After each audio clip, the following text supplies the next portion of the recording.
to generation, mga kapatid, dapat nating i-commemorate taon-taon ang kapistahang ito.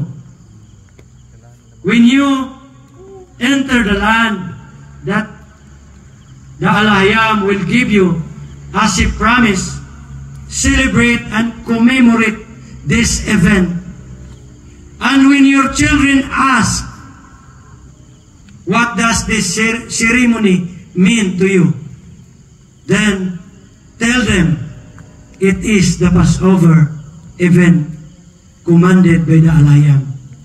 When the plague passed over the houses of the Israelites in Egypt and spared their homes and their lives, when he struck down the Egyptians, then the Israelites bowed down and worship.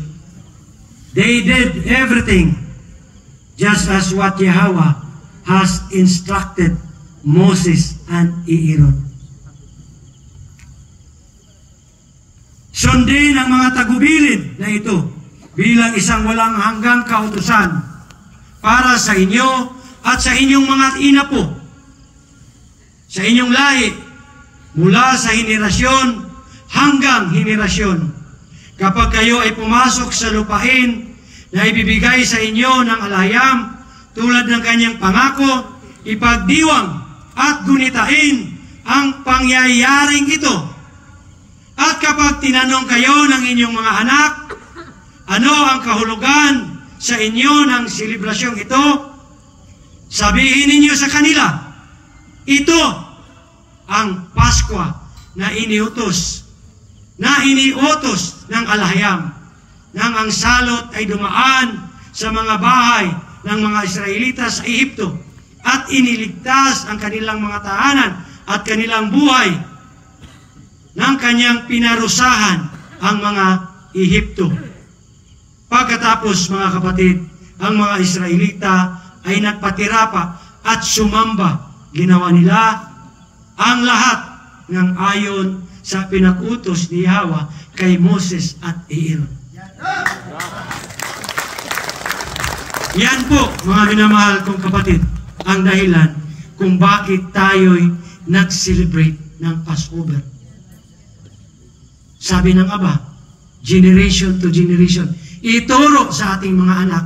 Kung ang ating mga anak magtanong, Mama, Nanay, bakit tayo nag-celebrate nito?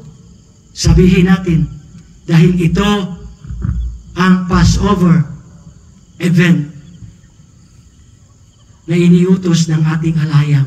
Dahil ang ating mga ninuno noon, kinuha niya doon sa Egypt at iniwasan niya ang mga bahay ng ating mga ninuno.